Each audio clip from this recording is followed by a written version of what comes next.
ऐसी मान्यता है कि बाली के वध के बाद तारा पुनः सुग्रीव की पत्नी बन गई थी। शायद उस काल के समाज में बहुपत्नी तथा बहुपति जैसे द्रौपदी प्रथा का चलन स्वीकार्य रहा। ऐसी मान्यता है कि किम ने बाली पर जो तीर चलाया था वह एक साधारण तीर था, अर्थात राम के तरकश में अनेकानेक अस्त्र थे जिनसे पल भर में जीव को क्या पूरी सभ्यता का विनाश हो सकता था, जैसे ब्रह्मास्त्र इत्यादि।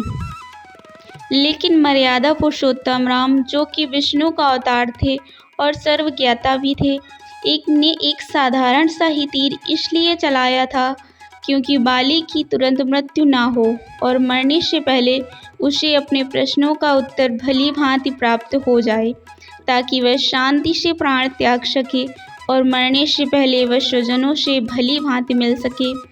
बाली के आहत होने का समाचार सुनकर तारा अपने पुत्र अंगद के साथ रणभूमि की तरफ भागी थी।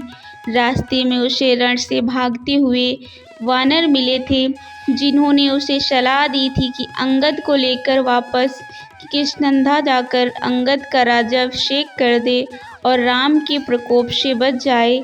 लेकिन तारा ने उस वानर समूह को अपने साथ किया और मरणासन बाली की ओर प्रस्थान किया था। वहां जाकर बाली के समक्ष तारा का विलाप अति महत्वपूर्ण है, क्योंकि मनुष्य के अलावा कोई और प्राणी अपने स्वजन के मरने पर इतना विलाप नहीं करता है। पहले तो तारा मरते हुए बाली को अंग लगाती है, उसके पश्चात सुग्रीव तथा राम को वह खरी खोटी सुनाती है। हनुमान मध्यस्थता करते हुए तारा को ढांढस बंधाते हैं और उसे दर्शन शास्त्र समझाते हैं। ये एक अनूठा संदर्भ था कि तारा ने बाली की चिता में अपने ही प्राण त्यागने का संकल्प किया था। इसका अभिप्राय यह था कि सती प्रथा हमारे समाज में प्राचीन काल से चली आ रही थी। इस संदर्भ में इतना ही कहना उचित होगा कि विलाप के समय उसने जो वचन कहे वह कोई साधारण नारी नहीं बोल सकती थी।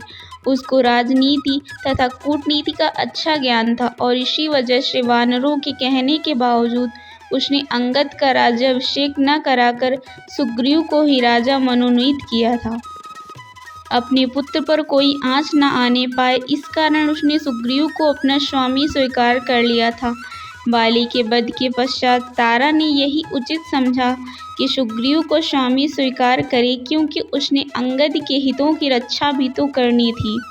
जब सुग्रीव राज्योल्लास में तल्लीन हो गया और राम को सीता का ढूंढने का वचन भूल गया, तो राम ने लक्ष्मण को उससे अपना वचन याद कराने को भेजा। लक्ष्मण वैसे भी काफ़ी गुस्सैल थे। उन्होंने किष्किंधा की राजधानी पंपापुर में लगभग आक्रमण बोल दिया। सुग्रीव को अपनी गलती का एहसास हो गया, लेकिन लक्ष्मण का सामना करने की उसकी हिम्मत न हुई। उसने तारा से आग्रह किया कि वह लक्ष्मण को शांत कर दे। तारा रनिवास से मदोन्नत निकली और लक्ष्मण को शांत किया। उसने महर्षि विश्वामित्र का उदाहरण दिया कि ऐसे महात्मा भी इंद्रिय विषयक भोगों के आगे लाचार हो गए थे। फिर सुग्रीव की तो विषाद ही क्या, और यह भी वह मनुष्य नहीं वरन एक वानर है। तारा ने यह भी वर्णन किया कि सुग्रीव ने चारों दिशाओं में सेना एकत्रित करने के लिए दूत भेज दिए हैं। वाल्मीकि रामायण तथा अन्य भाषाओं के रूपांतरों में यह भी उल्लेख है कि अधखुले नैनों वाली मदोन्नत तारा के तर्कों को सुनकर लक्ष्मण थोड़ी शांत हो गए और उसके पश्चात सुग्रीव के आगमन और उससे सीता को खोजने का आश्वासन पाकर वापस चले गए।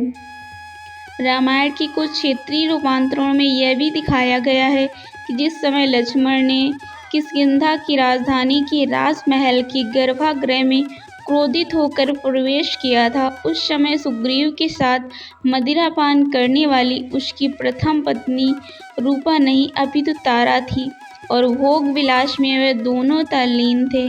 यहाँ पर याद दिलाना उचित होगा कि राम से मैत्री करते समय सुग्रीव ने अपने राज्य के छिन जाने से भी अधिक बलि द्वारा अपनी पत्नी रूपमा के छिन जाने का खेद प्रकट किया था। लेकिन तारा जैसी सौभाग्यनी पाकर सुग्रीव अपनी प्रिय पत्नी रूमा को भी भूल गया था।